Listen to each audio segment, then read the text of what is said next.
ओम नमो भगवते वासुदेवाय।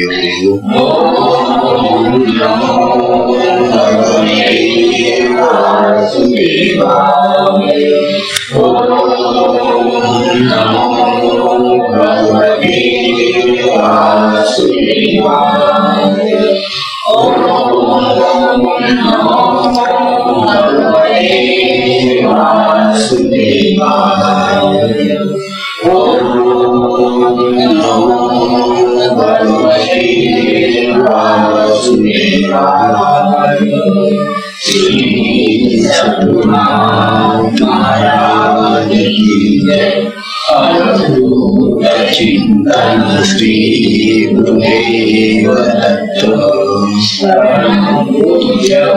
श्री सद्गुरु संत ज्ञानेश्वर महाराज की जय।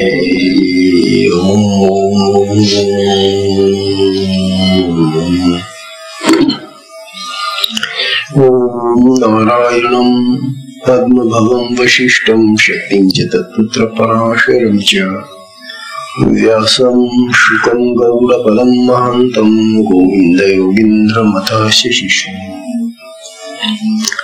श्रीशङ्कराचार्यमथस्य पद्मपादं च हस्तामलकं च शिष्यम् तन्त्रौटकं पार्थिवकारमन्यान् अस्मद्गुरून् सन्ततमानतोऽस्मि। श्रुतिस्मृतिपुराणानामालयं करुणालयं नमामि भगवत्पादं शङ्करं लोकशङ्करम्। शङ्करं शङ्कराचार्यं केशवं बादरायणं सूत्रभाष्यकृतौ वन्दे भगवन्तौ पुनः पुनः। नित्यं शुद्धं निराभासं निराकारं निरञ्जनं नित्यबोधं चिदानन्दं गुरुं ब्रह्म नमाम्यहं। गुरुं ब्रह्म नमाम्यहं। गुरुं ब्रह्म नमाम्यहम्। ईश्वरो गुरुरात्मेति मूर्तिभेदविभागिनी व्योमवद्व्याप्तदेहाय दक्षिणामूर्तये नमः। दक्षिणामूर्तये नमः। दक्षिणामूर्तये नमः। दक्षिणामूर्तये।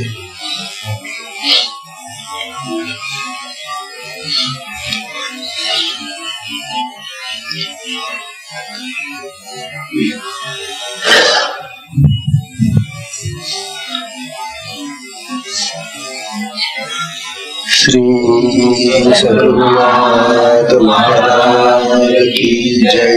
अवधूत चिंतन श्री गुरुदेव दत्त। परम पूज्य श्री सद्गुरु संत ज्ञानेश्वर महाराज की जय।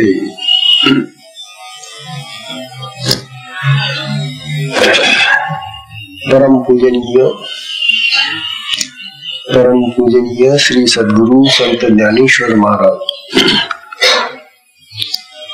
साधकांचे मायबाप बालयोगी आणि भगवान विष्णूचे अवतार असलेले ज्ञानोबा यांचा श्री अमृतानुभव तथा अनुभवामृत नावाचा हा ग्रंथ आपण पाहतो। अमृतानुभवाचा आता हे शेवटचं प्रकरण म्हणजे 10वं प्रकरण सुरू आहे। या 10व्या प्रकरणामध्ये ज्ञानोबा आपल्याला या ग्रंथाचं महात्म्य सांगतायत, महत्व सांगतायत। हा ग्रंथ किती महत्वाचा आहे, विशेषतः साधकांच्या दृष्टीनं हा ग्रंथ अतिशय लाभदायक आहे, अतिशय महत्वाचा आहे। आणि आश्चर्य असं की हा ग्रंथ आपला श्रावण मासासारख्या पवित्र महिन्यामध्ये आपला हा ग्रंथ सुरू आहे। ज्ञानोबा आपल्याला काल सांगत होते, पहिली कालची 10व्या प्रकरणातली पहिली मुली आपली काल पाहत होतो आपण। ज्ञानोबा सांगत होते, परिगा श्री निवृत्तीराया, परिगा श्री निवृत्तीराया, हातातळी सुखवली तुया, हातातळी सुखविले तू या, तरी निवांत चिमिया भोगावे की ते, तरी निवांत चिमिया भोगावे की ते. ज्ञानोबांनी या ओळीमध्ये सद्गुरूंनी मला कसं सुख दिलं आहे, ती सुख देण्याची पद्धत कोणती आहे हे ज्ञानोबा या ओळीमध्ये सांगलेले. हातातळी सुखविले. तेव्हा हातातळी म्हणजे हाताच्या तळावर काही प्रसाद असं देऊन नव्हे, तर हातातळी म्हणजे हा हाताचा जो तळवा आहे ना, तो मस्तकावर ठेवून त्या तळव्याने तू मला सुख दिलायस, म्हणजे तू मला साधन दिलायस शक्तीच, आणि तुझ्या या कृपेनं, या साधनेनं मी आत्मस्थिती प्राप्त केली, जीवनमुक्ती प्राप्त केली, आणि आनंदाचा मी आता निवांतपणे उपभोग घेतोय, असं या ओळीमध्ये सांगितलं. तेव्हा आपण काल पाहत होतो की सुख आणि सुखरूप म्हणतात, मला नुसतं सुखी केलं नाही, तर मला सुखरूप केलं, सुखाशी एकरूप केलं. आता मी आणि माझं सुख असे दोन भाग नाही येत. मी आता साक्षात सुखाची मूर्ती झालो, असा सुखरूप कोण आहे, तर तो आत्मा आहे, ते ब्रह्म आहे, ते आत्मचैतन्य आहे. त्या आत्म्यामध्ये मी आता पोचलेलो आहे, त्यामुळे मी सुखरूप झालेलो आहे, असं ज्ञानोबा म्हणत. माणसं, जगातली इतर माणसं, आपण सगळे लोक जर आपण म्हटलं की काहो काय कसं काय चाललंय, ठीक चाललंय, सुखी आत्मा, हा सुखी आहो, हे जे आपलं बोलणं आणि सांगणं असतं हे किती कृत्रिम असतं. आम्ही सुखी आहोत असं जेव्हा आम्ही म्हणतो, त्या विचारणाऱ्याला सांगतो, त्यावेळेला आम्हाला कोणतं सुख अभिप्रेत असतं, तो कोणत्या भावनेने आम्हाला विचारतो, का हो तुम्ही सुखी आहात ना, आणि आम्ही त्याला म्हणत असतो की हो आम्ही सुखी आहोत. तेव्हा त्याचा विचारण्याचा भाव आणि आम्हाला सांगण्याचं जे सुख आहे ते कोणतं. तेव्हा हे लौकिक सुख, जगातलं सुख, संसाराचं सुख, विषयांचं सुख, हे सुख आम्हाला जेव्हा तो विचारतो आणि आम्ही त्याला तेच सांगतो की आम्ही विषयानंद घेतो, विषय सुख भोगतो, आणि तशी खरी अवस्था आपली तशीच आहे की विषय सुखच भोगतो आपण. अनेक प्रकारच्या विषयांनी आपल्याला सुख मिळतं असा आमचा भ्रम आहे. हे सगळे जगातले विषय आमच्या पंचेंद्रियांच्या माध्यमातून आम्हाला सुख देतात, हाच आमचा भ्रम झालेला आहे. आता जगाचा झाला तर झाला, पण तू साधकांचा होऊ नये. पंचेंद्रियांनी जे विषय आम्ही भोगतो ते सुखदायक किंवा दुःखदायक असू शकतात, परंतु ज्ञानोबा आपल्याला समजून सांगतायत की पंचेंद्रियांच्या द्वारे विषयांचा जो सुखाचा भोग तुम्हाला वाटतो, तो सुखाचा भोग सुद्धा आत्मसुखाचाच अंश असतो. आत्म्याशिवाय इंद्रिय काम करू शकत नाही, आणि जे विषय तुम्ही भोगता त्या विषयांमध्ये आत्मचैतन्य आहे. तेव्हा आमच्या देहामध्येही आत्मचैतन्य इंद्रियांमध्ये चैतन्य आहे, आणि बाहेर जे विषय ज्यांचा आम्ही भोग घेतो, खाणं, ऐकणं, वास घेणं, स्पर्श करणं, हे सगळे जे विषय आहेत त्यामध्येही आत्मचैतन्य भरलेलं आहे, सगळीकडे ते पसरलेले आहे. तेव्हा त्या चैतन्याचा या चैतन्याशी संयोग होतो आणि म्हणून आम्हाला सुख होतो. परंतु हा प्रकार आमच्या लक्षात कधीच येत नाही. आम्ही फक्त इंद्रियांनी आम्हाला विषयांचं सुख होतं असंच मानत असतो. तेव्हा विषयांचं जे सुख आहे ते खरं सुख नाही. खरं सुख आत्मसुख आहे आणि ते आत्म्यामध्ये आहे. आत्मा स्वरूप आहे आणि त्या स्वरूप आत्म्याने आम्हाला जगातल्या अनेक गोष्टींचं सुख भोगता येतं. आणखी एक गोष्ट लक्षात ठेवा, विषयांचं जे सुख आहे इंद्रियांनी घेतलेलं ते त्रिपुटी जन्य आहे. त्रिपुटी जन्य म्हणजे कसं, आता आपण आता हा खडी साखरेचा खडा खातो. खडी साखर हा एक विषय आहे जिभेचा, खाद्य पदार्थ आहे तो. आता याच्यामध्ये त्रिपुटी कशी बा, जेव्हा हा खडी साखरेचा खडा मी हातात घेतो त्यावेळेला तो हातात घेतलेला खडा माझ्या हाताच्या स्पर्शाने मला जाणवला. नंतर डोळ्यांनी त्याला पाहिला आणि जिभेवर ठेवला. तेव्हा त्याला पाहिला म्हणजे दृश्य माझा हा खडा, ज्याला पाहिलं मी तो खडा दृश्य. कशाने पाहिलं? डोळ्याने. डोळा हा द्रष्टा, द्रष्टा दृश्य आणि मध्ये हे दर्शन झालं. कसा आहे तो खडा? चौकोनी आहे, पांढरा आहे वगैरे, हे त्याचं दर्शन आहे. द्रष्टा दृश्य दर्शन याला त्रिपुटी म्हणतात. तशी प्रत्येक इंद्रियाची दृष्टी ही डोळ्याची त्रिपुटी झाली, जिभेची खाद्यपदार्थाची त्रिपुटी आहे, कानाची त्रिपुटी आहे, नाकाची त्रिपुटी आहे. म्हणजे जगातल्या पदार्थांचं ज्ञान होताना किंवा ते भोगताना आम्हाला त्रिपुटीने ते भोगावं लागतं.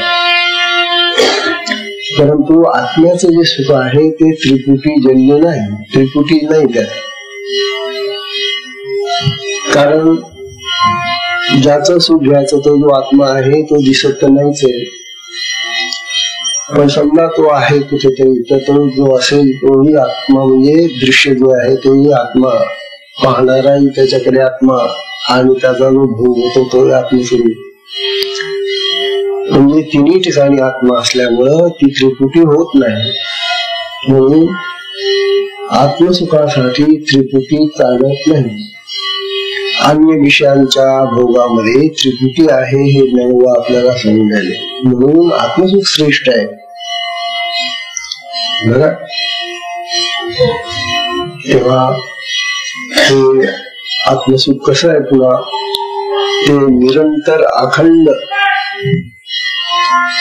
अक्षय आहे. ते कमीच होत नाही, त्याचा क्षय होत नाही. निरंतर म्हणजे अखंड राहतं ते, जशी तसं राहतं ते. तसं विषय सुखांचं नाही. विषय सुख ही तात्कालिक असतात, क्षणिक असतात, बदलणारी असतात, कमी जास्त होणारी असतात. म्हणून विषय सुखाचा आणि आत्मसुखाचा हा जो प्रकार आहे ज्ञानोबा सांगून राहिले, याच्यामध्ये महत् अंतर आहे, फार भिन्नता आहे. पण ज्ञानोबांना जे सुख प्राप्त झालेलं आहे ते आत्मसुख प्राप्त झालं. त्या तळहाताचा स्पर्श घेऊन मी शक्तिपात विद्या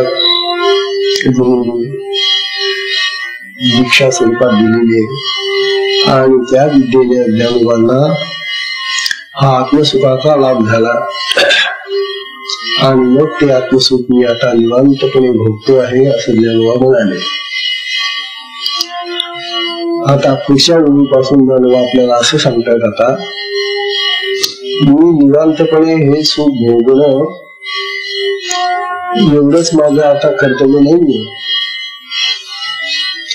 तर मला प्राप्त झालेलं हे जे सुख आहे आत्मसुख माझ्या सद्गुरूंच्या कृपेनं, ते मी इतरांना वाटलं पाहिजे, दिलं पाहिजे. इतरांना वाटण्यामध्ये, देण्यामध्ये, सांगण्यामध्ये हे गुरु कार्य आहे. आणि म्हणून मला माझ्या सद्गुरूंचं कार्य मला करायचंय. त्यांचं कार्य त्यांनी जसं मला ते दिलं तसं मी दुसऱ्यांना द्यायला पाहिजे. म्हणून हे जे आत्मसुख आपल्याला सद्गुरूच्या कृपेनं प्राप्त होतं ते आपण आपल्या जवळ ठेवून आपणच भोगत बसायचं नाही, तर ते इतरांनाही देत राहायचं. आपल्यासारखं इतरांनाही सुखी करायचं, आत्मसुखी करायचं, हा भाव आहे इथं. म्हणून आता ही खुशी उभी आहे. आता ते म्हणतात हे सुख माझ्यासाठी तसं केवळ नाहीये. ते म्हणतात बघा, म्हणतात दुसरी ओळी, परी महेशे सूर्या हाती. आता उदाहरणं देत आहेत ज्ञानोबा, दाखले देत आहेत, दृष्टांत देत आहेत. परी महेशे सूर्या हाती दिदली तेजाची सुती. दिदली तेजाची सुती त्या भाषा अंतर्गती जगची केले. त्या भाषा अंतर्गती जगची केले. ओम हा सुपे काय म्हणता पाज्ञानोबा, परी महेशे सूर्या हाती दिदली तेजाची सुती. महेश म्हणजे महान ईश, महाईश्वर महेश. भगवान महेशाने, भगवान ईश्वराने, महाईश्वराने ही सृष्टी निर्माण केली. त्यावेळेला हे ग्रह तारे वगैरे निर्माण केले आणि या सूर्याला निर्माण करून काय केलं महेशाने, भगवंताने, तर या सूर्याला दिदली तेजाची सुती. म्हणतात तेजाची वाट, तेजाचा साठा दिला. भगवंतांनी सूर्य निर्माण केला आणि त्याला नुसताच निर्माण केला नाही, तर त्याला तेजाची वाट दिली, तेजाची सुती दिली, तेजाचा गोळा दिला त्याला. आणि मग त्या सूर्याने काय केलं ते त्याने आपल्याजवळ शिवलं का ते तेज. सूर्याला भगवंताने दिलेलं हे जे तेज आहे, प्रकाश आहे, तो प्रकाश त्याने आपल्यासाठी ठेवून घेतला. तो सगळ्या जगाला वाटतोय. अजून रात्रंदिवस वाटतोय. आता रात्री तो वाटतो पण आपल्याला दिसत नाही, कारण आपल्याकडे जेव्हा रात्र असते तेव्हा तो दुसरीकडे प्रकाशित असतो. तेव्हा तो सूर्य एक दिवस सुद्धा विश्रांती न घेताना आपल्याला मिळालेलं जे वरदान आहे प्रकाशाचं, भगवंतांनी जे आपल्याला दिलं ते आपल्यासाठी ठेवून घेतलं नाही त्याने, तर तो सारखा जगाला वाकून राहिला आणि जगाला प्रकाशित करून राहिला. जगाला प्रकाशित म्हणतात, अरे हे सूर्याचं बघा केवढं मोठं कार्य आहे. आणि हा सूर्य जर असा प्रकाश देणारा राहिला नसता, आपण कोणा राहिला असता, स्वतःसाठी त्याने जर राखून ठेवलं असतं ते तेज, तर या वनस्पती वाढल्या असत्या का, पाऊस पडला असता का, कितीतरी गोष्टी या जगामध्ये राहिल्या नसत्या. आपणच आलो असं जन्माला. ही जीवसृष्टी सूर्याच्या प्रकाशामुळे निर्माण होते. म्हणून पाक हे सूर्य तेज जे आहे, सूर्याचं जे प्रकाशन आहे ते जगाला पोषणार आहे, जगाला पुष्टी देणार आहे, जगाला चैतन्य देणार आहे. आणि म्हणून सूर्यनारायण म्हणतो आपण त्याला, देव म्हणतो. म्हणून दररोज सूर्याला नमस्कार करावा. सूर्य दिसला की हे सूर्यनारायणा तुझ्यासारखेच आम्हाला ते दे रे बाबा. तेज आमच्यासाठी नको तर ते दुसऱ्यालाही देण्यासाठी देतो. हा जो देण्याचा दातेपणा आहे तो सूर्याच्या ठिकाणी जसा आहे. तो आपल्याजवळ ठेवून घेते तर हे वाटत असतो. तसंच मानव म्हणतात माझ्या सद्गुरूंनी मला हे जे दिलेलं आहे कृपादान, माझ्या डोक्यावर हात ठेवून मला जे शक्तिपाताचं दान दिलेलं आहे ते दान मी इतरांना देत राहावं. अशा प्रकारचा हा विचार ज्ञानोबांनी सूर्याच्या उदाहरणावरून आपल्याला दिलेला आहे, दृष्टांत दिलेला आहे. ज्ञान म्हणतात परी महेशे सूर्य हाती दिधली तेजाची सुधी, त्या भासा अंतर्गती जगची केले. त्या भास्कराने, त्या सूर्याने, तेजाने काय केलं, या जगाला आपल्यासारखं प्रकाशित केलं. सगळ्यांना प्रकाशित करतो तो सूर्य. तेव्हा ज्ञानोबांचं हे जे बोलणं आहे ते आता आपल्याला पटलं या अमृतानुभवामुळे. अमृताचा अनुभव ज्ञानोबांना आला आणि हे अमृताचं जे दान आहे ते आपल्याला या ग्रंथाच्या निमित्ताने ते आता वाटून राहिले. अर्थात जे भक्त घ्यायला तयार असेल त्यांना तर मिळतच आहे.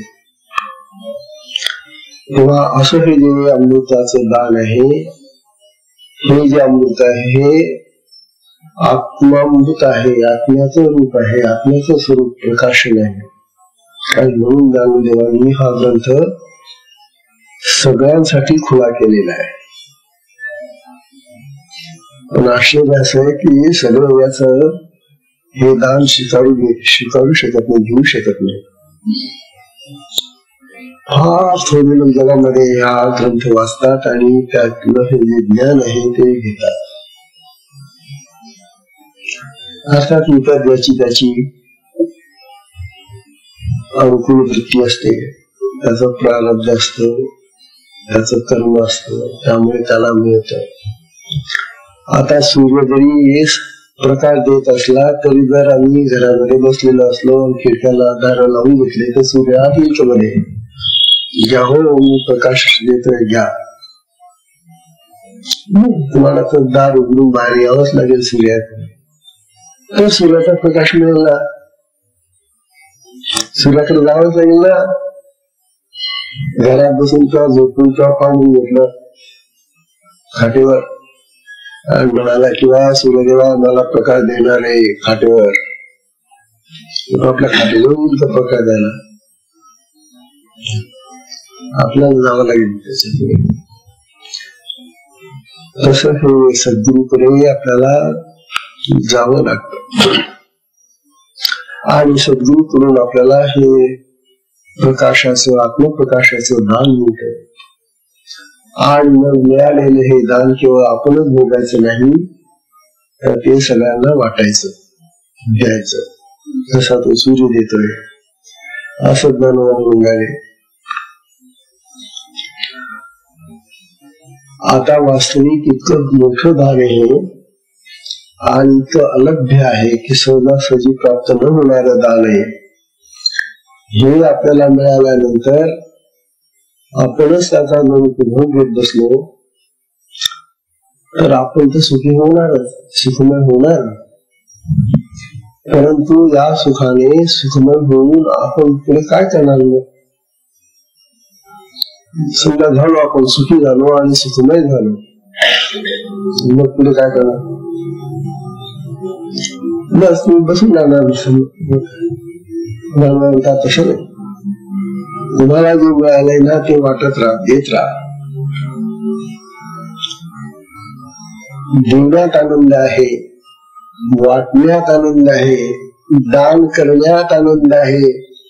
दान पूर्ण करण्याने पुण्य प्राप्त होतं, ते आपल्या भाग्याला उपयोगी येतं. म्हणून दानाचं फार महत्व आहे आपल्या धर्मामध्ये. प्रत्येक धर्मामध्ये दान आहे. जो माणूस त्याला मिळालेल्या संपत्तीतून काही कमी त्याची संपत्ती, त्याला 1 रुपया जरी त्याला मिळाला असला तरी त्या 1 रुपया मधला 1 आणा त्याने दान केलं पाहिजे. निघाले दिडकी तरी जायला पाहिजे. आता दिडकी राहिले, निघाणाही राहिला. काय का असं ना 10 पैसे होईना, रुपयातले 10 पैसे तर दान कर. हे चिक्कू मारवाडी बर का, फार लोक चिकट असतात, त्यांना देण्याची इच्छा होत नाही. आपल्याच कमरेला बांधून ठेवतात ते आठवडं आवडून आवडून बांधतात आणखी. म्हणून त्यामुळे आपल्याला सांगले की आपल्याला जे मिळालं आहे त्यातून थोडं थोडं वाटायला. वाटण्याने आपलं जे धन ना ते जास्त वाढतं. आपल्याला काय वाटतं, खर्च होऊन मग पुढे काय करू नको, दानामध्ये खर्च होऊन जातो म्हणे आणि इतर गोष्टींमध्ये खर्च होतो. तो मग जो मनुष्य दान देऊन तो पैसा उपयुक्त होत नाही, करत नाही, तो दानाचा जो पैसा आहे तो मग अन्य अशा दुसऱ्या कुठल्याही कृत्यामध्ये खर्च होतो, निरर्थक, अनावश्यक. म्हणून दान द्यावं. दानम हस्तस्य भूषणम. हाताचं भूषण काय आहे? दान आहे. हाताला गड्या लावल्या किंवा बांगड्या घातल्या सोन्याच्या, किती छान दिसतं हात आमचा, हे आमच्या हाताचं भूषण म्हणतात. अरे हे भूषण नाहीये, या हाताने दान देणं हे हाताचं भूषण आहे. हस्तस्य भूषणम दान. तेव्हा इतर जे चांगले असे सत्कृत लोक असतात ते आपल्या पैशातून थोडाफार पैसा दानासाठी वापरतात. आपली महाराष्ट्राची भूमी अशी कशी होऊन गेली कंजूष करून. इतर प्रांतीयांमध्ये अजून हा भाव आहे. विशेषतः गुजरात हा प्रांत जो आपला, मी त्या भागात होतो म्हणून मला ते आठवलं. महाराष्ट्र भाषा अत्यंत चिकट, कंजूष. द्यायला तो देत असताना सुद्धा काढतो आपल्या समक्ष आणि त्याच्यातून मिळून काढतो, मग तो ठेवतो. अरे आम्हाला कशाला दाखवतो मग, असे मिळून पैसे देतात. गुजरात मनुष्य असे करत नाही. चांगली जी मंडळी आहे ती तिथे त्यांच्या घरामध्ये डबे असतात. आपल्याला मिळालेल्या पैशातून काही भाग ते डब्यामध्ये टाकतात दानासाठी आणि ते दान मग आश्रमाला, गुरुंना, कोणाला वाटत असतात. तेव्हा आपल्याला जे मिळालेलं आहे ते वाटलं पाहिजे, हे ज्ञानवाला सांगायचंय. आणि त्या वाटण्याने आपल्याला जे मिळालेलं आहे ते वाढतं. दानम दत्तेन वर्धते असं सुभाषितवर. दानम दत्तेन वर्धते. दान देण्याने वाढतं आणखी. कमी ती आमची समजूत झालेली आहे. जर दूध टाकला त्याला पैसा होतो मग आपलं कमी होऊन जाईल ना, आणि म्हणतो आवून लावून ठेवतो घरामध्ये. अशा प्रकारचा हा विचार ज्ञानोबा आपल्याला सांगतायत. म्हणून मला मिळालेलं हे जे सद्गुरूंचं कृपादान आहे ते मी वाटतो आहे. जसा सूर्य त्याचा प्रकाशाचा हा जो दानाचा भाग आहे तो वाटत आहे. ज्ञानोबांनी सांगितलं आता सूर्य जसा वाटतो ना तसा हा चंद्र काही कमी होईल. आता हे सगळे जेवढे ग्रह तारे वगैरे आहेत ना हे सगळेच दुसऱ्यांसाठी आहेत. बघा आता तो चंद्र,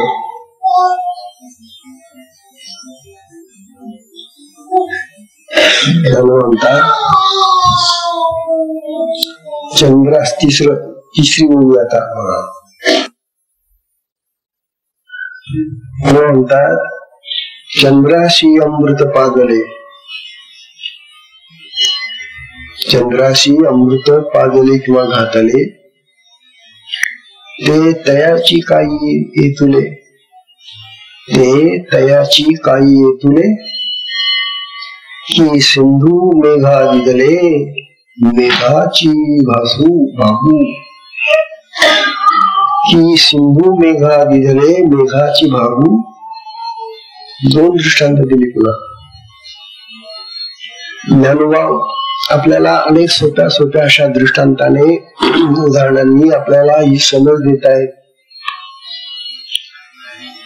हे माणसा या लोकांकडून ते शिकतरी थोडंफार देण्याचं.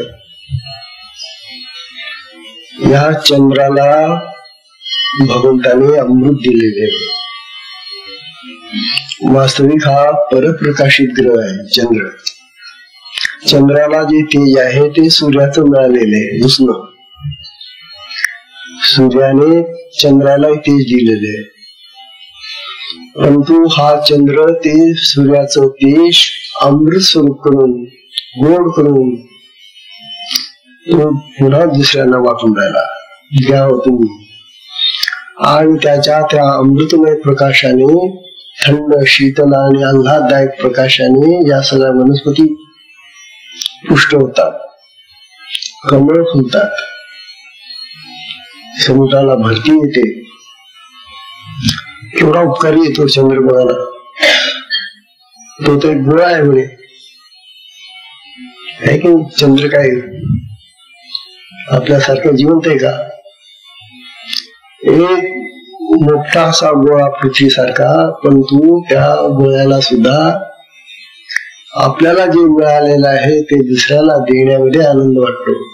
आणि म्हणून तो चंद्र आपला प्रकाश आपलं चांदणं सगळ्या जगावर पसरवतो.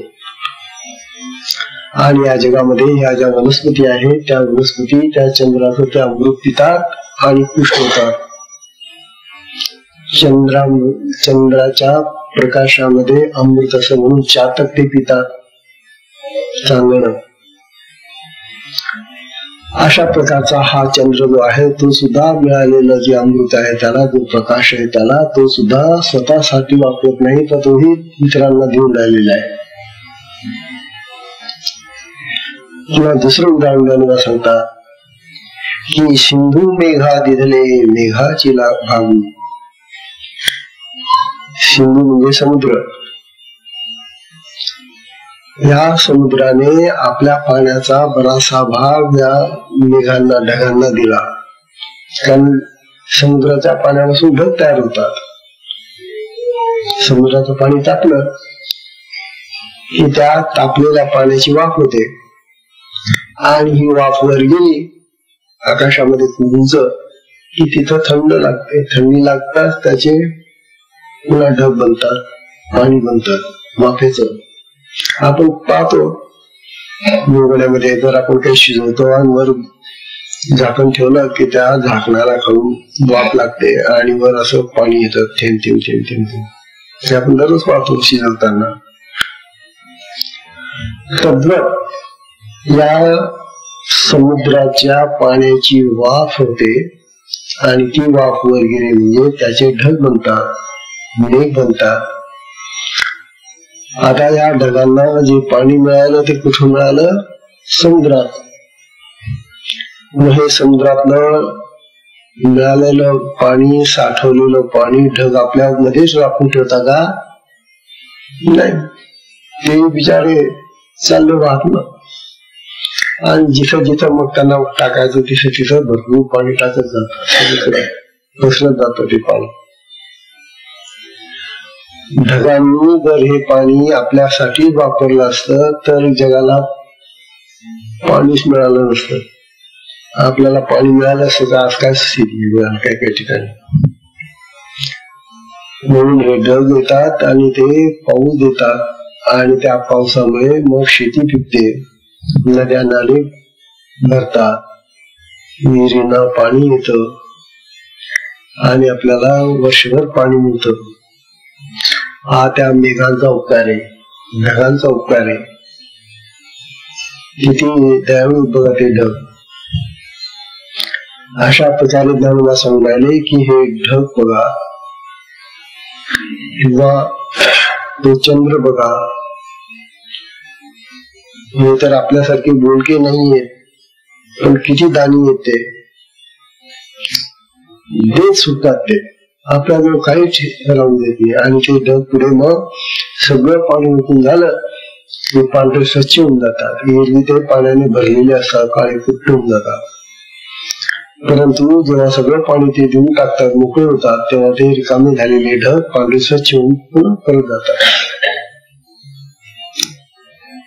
ज्ञानोबा आपल्याला हे सांगून की देत जावं, द्या, वाटा. वाटण्याने आपल्याला एक आनंदही होतो दुसऱ्याला देण्याने, आणि दुसऱ्याला ते सुख दिल्याने त्याला जो आनंद होतो तो सुद्धा आपलाच आनंद असतो. म्हणून देत राहावं, आपल्याजवळ जे आहे त्यातला काही भाग हा वाटत राहावा असं ज्ञानोबा म्हणून राहिले. म्हणून मला प्राप्त झालेलं हे जे सद्गुरूकडून जे अमृत प्राप्त झालं, आत्मानुभव, तो आत्मानुभव मी या सगळ्या जगाला वाटण्यासाठी खुला केलेला आहे असं म्हणून राहिले.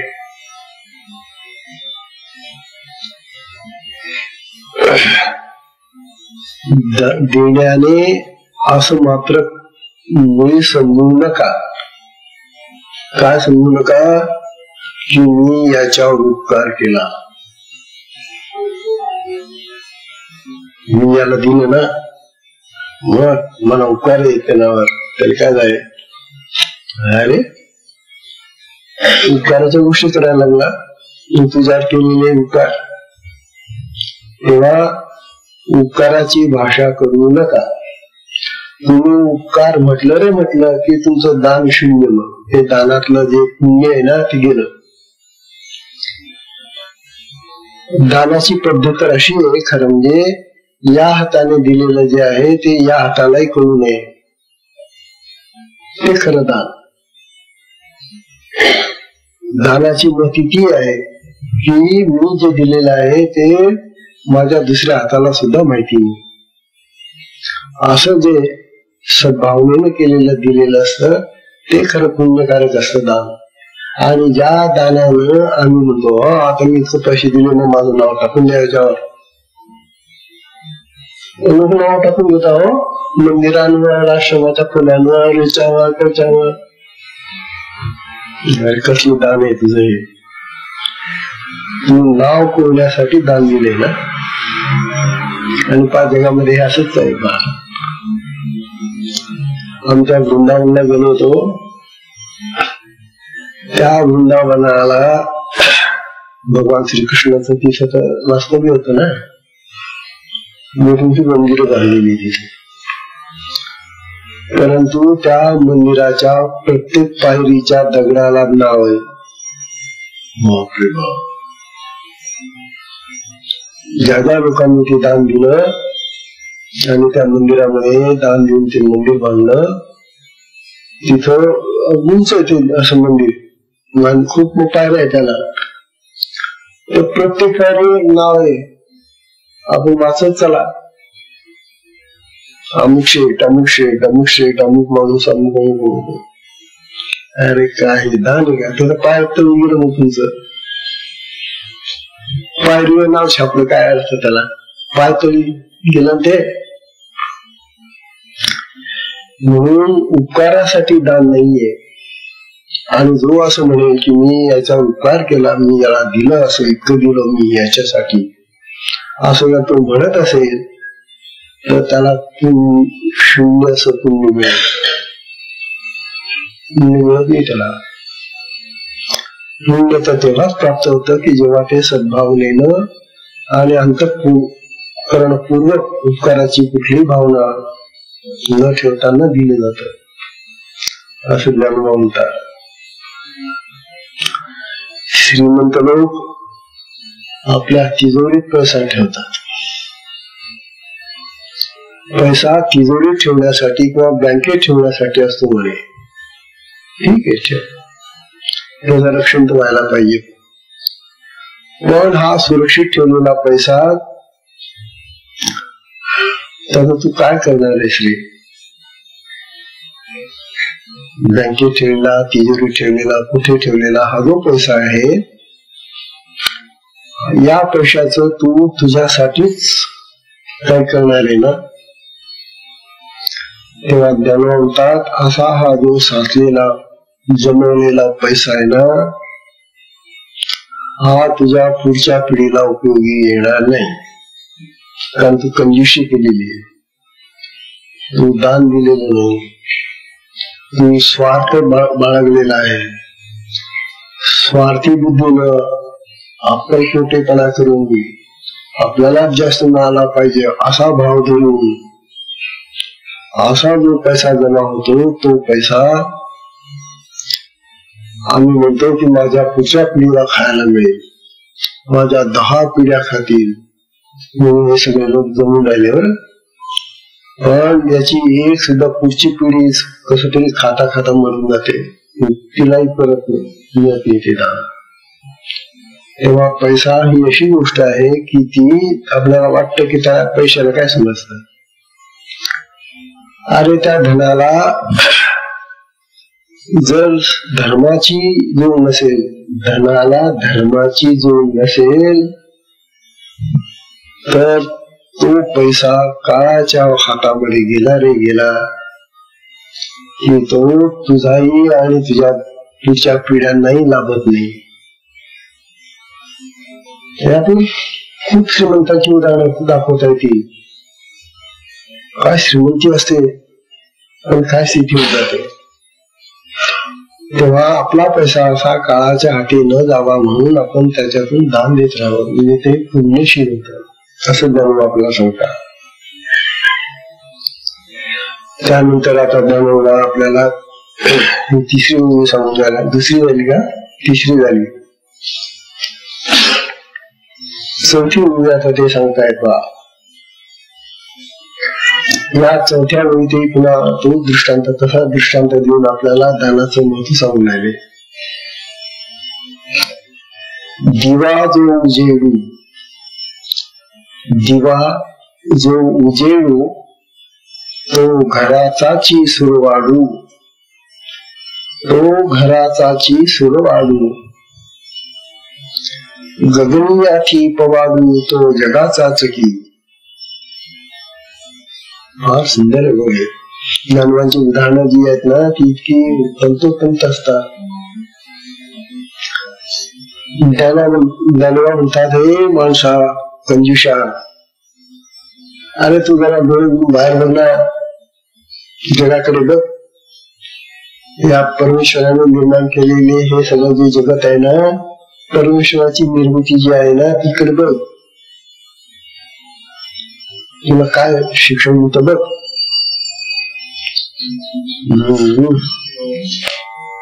अंधार झाला, आता अंधार झाला म्हणजे दिवा लावला.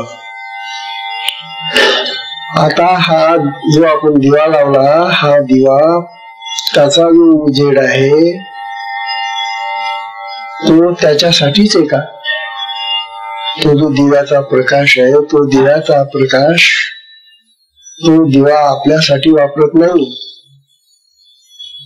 तो कोणासाठी वापरतो, त्या घरामध्ये असलेल्या सगळ्यांना देत होतो. आहे की नाही. आता हेच पाहणार होता, प्रत्यक्ष उदाहरण दिलं ज्ञानोबांनी आपल्याला. अंधार झालेला होता आणि मग आपण दिवा लावला, जगाचा दिवा आपल्यासाठी वापरत नाही तर तो घरातल्या प्रत्येकासाठी वापरतो, देतो.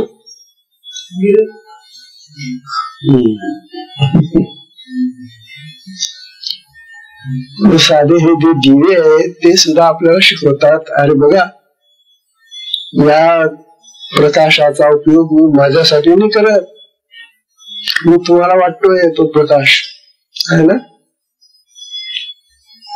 तेव्हा साधे साधे दिवे किती काय काय किमतीचे असतात का ते बिचारे तेलाचे दिवे. पण ज्ञानोबा म्हणतात ते दिवे सुद्धा त्या घरातल्या सगळ्यांसाठी उपयोगाला येतात. आणि जो कोणी येईल बाहेरचा त्यालाही प्रकाश देतात. काय करावं अवघड आहे.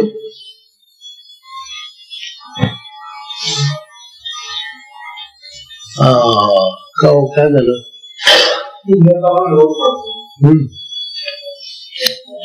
हरि ओम.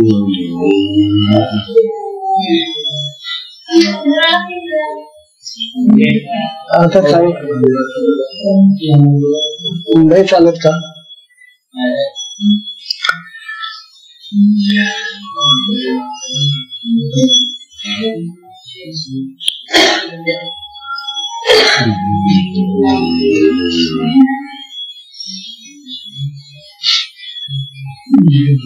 नारायण नारायण नारायण नारायण नारायण नारायण नारायण नारायण नारायण.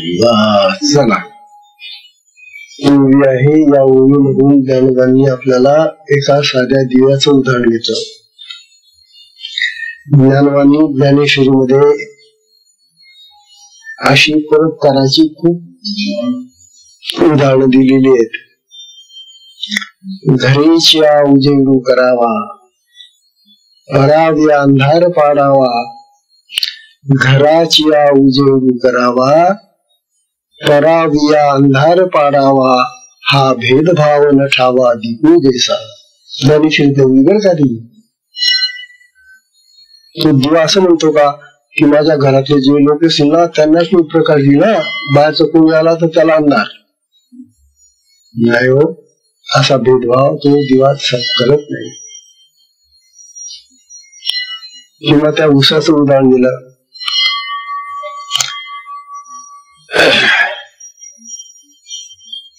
किंवा वृक्षाचं उदाहरण दिलं. अनेक उदाहरण दिलेले. जो खांडावया घाव घाली ही लावणी जेणे केली. ज्याने कुऱ्हाड हातामध्ये घेऊन त्याचे तुकडे करायचं ठरवलं त्या झाडाचं, किंवा ज्याने त्याला त्या झाडाला मुळात लावलं असेल, बी पेरलं असेल, तुम्ही पालन केलं असेल, त्या दोघा एकची सावली वृक्ष देसा.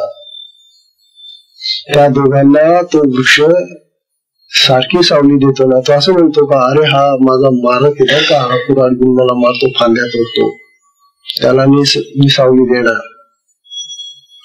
आणि याने माझी राखण केलेली आहे, मला पाळणं पोचणं, यालाच मी सावली देईल, असं तो वृक्ष तरी म्हणतो का कधी?